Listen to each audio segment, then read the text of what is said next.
La révocation soudaine de 46 permis miniers en Guinée par le gouvernement du colonel Mamadi Doumbouya n'est pas simplement une mesure administrative. Elle marque un tournant décisif dans l'histoire économique du pays et affirme un acte de souveraineté nationale sans précédent. Pendant des décennies, la Guinée a été considérée comme l'un des pays africains les plus riches en ressources minières. Bauxite, fer, or, diamants, mais aussi comme l'un des moins industrialisés. Ce paradoxe s'explique par une politique minière dominée par des entreprises étrangères, souvent multinationales, qui obtenaient des permis d'exploration et d'exploitation sans jamais concrétiser de projet sur le terrain. Elles conservaient ces droits comme des actifs dormants, spéculant sur la hausse future des prix ou les rachats par d'autres investisseurs, sans aucun bénéfice pour la population locale ni pour l'État guinéen. En révoquant ces permis, le gouvernement guinéen a procédé à une purge discrète mais significative. Aucune audience publique, aucune médiatisation excessive, simplement une action légale, rapide et ferme. Derrière ce geste se cache une volonté politique nouvelle. Reprendre le contrôle total de l'économie minière du pays. Les permis ont été annulés non pas par caprice ou idéologie, mais parce qu'ils représentaient un frein structurel au développement.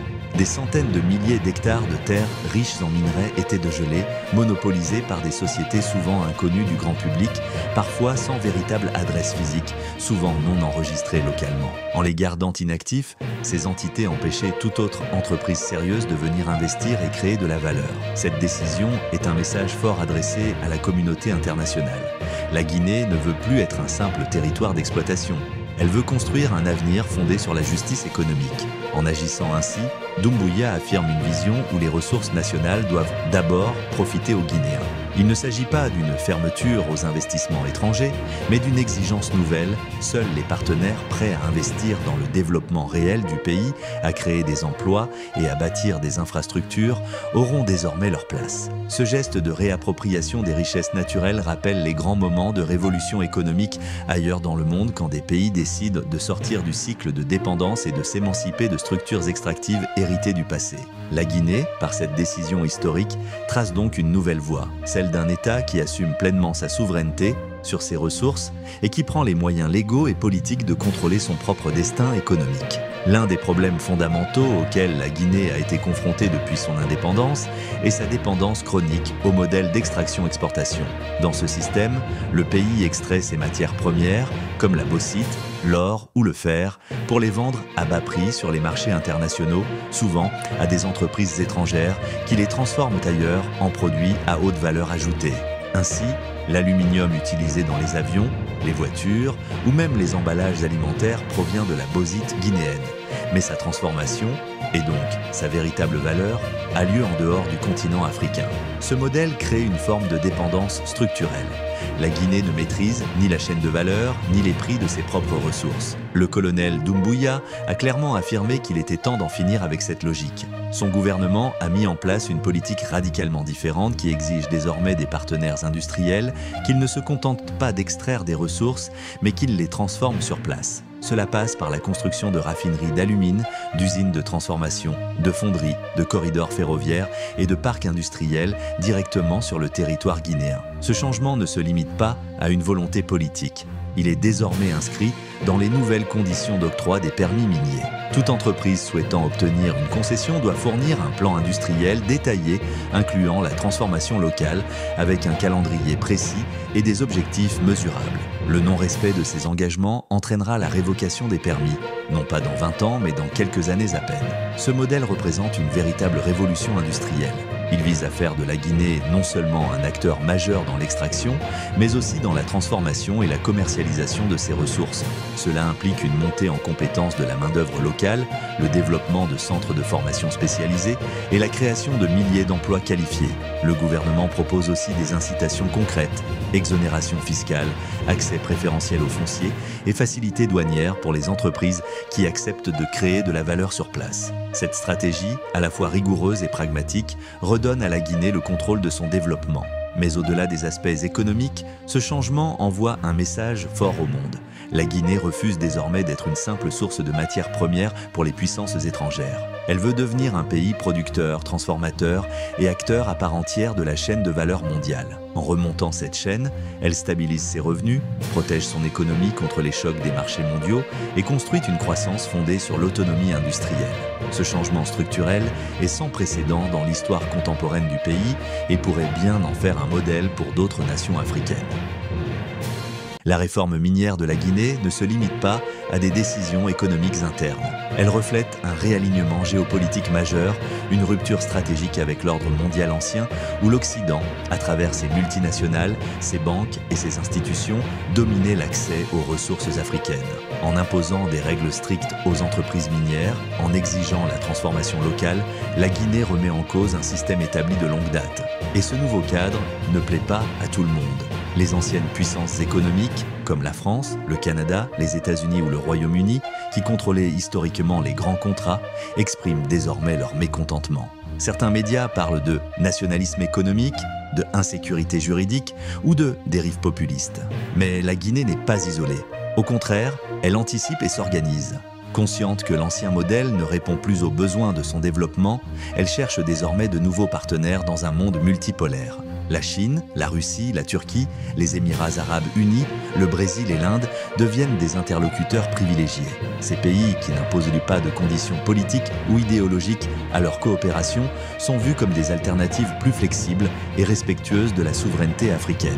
Par exemple, la Russie, en quête de partenariats stratégiques en Afrique, propose des co-entreprises dans la transformation de la bauxite, la construction d'infrastructures et le développement de l'énergie hydroélectrique. Son approche, centrée sur l'industrie, sans ingérence politique, semble alignée avec la vision de Doumbouya.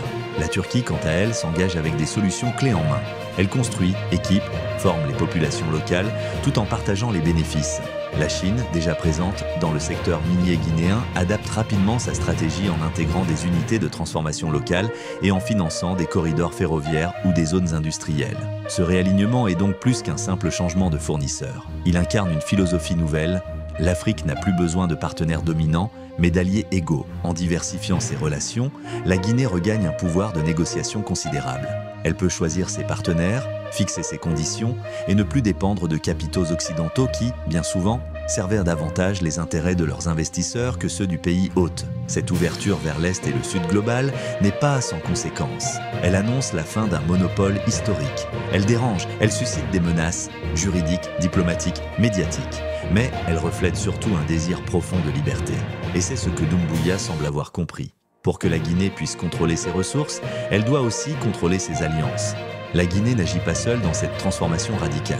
Ce qui semble à première vue un projet national s'inscrit en réalité dans une dynamique régionale plus vaste, portée par une doctrine émergente de souveraineté économique en Afrique de l'Ouest.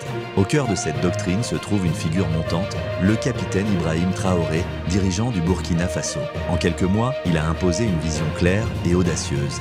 Récupérer les ressources naturelles, expulser les multinationales extractives et réinjecter la richesse directement dans l'économie nationale. Sous Traoré, l'or du Burkina Faso a cessé d'être une simple marchandise pour devenir une arme stratégique. Les concessions dormantes ont été saisies, les exploitants inactifs expulsés et les bénéfices du sous-sol investis dans l'agriculture, la défense et l'industrie. Cette approche a eu un écho considérable dans toute la région, notamment en Guinée où Mamadi Doumbouya a adopté une démarche similaire bien que plus discrète. Les deux hommes, bien qu'ayant pris le pouvoir dans des contextes différents, partagent désormais une vision commune, celle d'un nationalisme économique africain, libéré de l'ingérence étrangère. Cette convergence ne se limite pas à l'idéologie. Les deux pays explorent des synergies concrètes, création de zones de stockage de minéraux transfrontalières, co-entreprises pour la transformation de matières premières, mutualisation des infrastructures comme les chemins de fer ou les centrales électriques, et même discussion autour d'un fonds stratégique commun pour financer le développement régional à partir des ressources naturelles. Ensemble, ils rêvent d'un marché intégré basé sur la valeur ajoutée locale, non plus sur l'exportation brute. Ce rapprochement s'inscrit aussi dans une logique géopolitique nouvelle. Le Burkina Faso, le Mali, le Niger et la Guinée forment un bloc émergent de pays qui remettent en question l'ordre postcolonial en Afrique de l'Ouest. Ils dénoncent la présence militaire étrangère, refusent les diktats économiques des institutions internationales et revendiquent le droit de définir leur propre modèle de développement. En Guinée, cette doctrine se traduit par des actes: audit des contrats, révocation des permis inutilisés, imposition de la transformation locale, diversification des partenaires. Loin d'être isolé, Conakry s'aligne sur un courant de fond, un courant qui transforme la gestion des ressources naturelles en un levier politique, stratégique et symbolique. Ce que nous voyons ici, c'est l'émergence d'une doctrine panafricaine, forgée non pas dans les conférences internationales, mais dans les mines, les usines et les réformes concrètes de pays en quête de dignité. Et dans cette mouvance, Doumbouya et Traoré ne sont plus seulement des chefs d'État. Ils sont les architectes d'une nouvelle Afrique souveraine. La Guinée, sous la direction du colonel Doumbouya, a lancé une révolution silencieuse mais puissante. La révocation de 46 permis miniers dormants. Derrière ce geste, un acte de souveraineté nationale. Ces concessions, souvent entre les mains d'intérêts étrangers, bloquaient l'accès aux richesses du pays.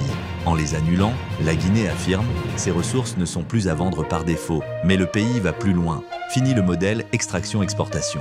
Désormais, tout investisseur devra transformer sur place. Alumine, fonderie, corridors industriels. Le but, créer de la valeur locale, des emplois et sortir du cycle néocolonial où l'on vend brut et on rachète transformé. Ce tournant économique s'accompagne d'un réalignement géopolitique. Conakry s'éloigne des vieilles puissances occidentales et se tourne vers des partenaires comme la Chine, la Russie ou la Turquie. Ces nouvelles alliances offrent des solutions industrielles sans ingérence politique. La Guinée suit un chemin tracé en partie par le Burkina Faso d'Ibrahim Traoré. Ensemble, ils construisent une doctrine ouest-africaine, auditer les contrats, industrialiser localement et s'unir pour transformer la souveraineté en développement régional. Ce n'est plus une théorie, des projets communs sont en marche. Mais tout cela ne vaut rien sans exécution. La Guinée doit maintenant livrer des résultats concrets. Usines, salaires, infrastructures. Car les pressions extérieures sont déjà là, juridiques, médiatiques, économiques. La vraie bataille commence maintenant. Transformer une vision en réalité durable. La Guinée est aujourd'hui à la croisée des chemins.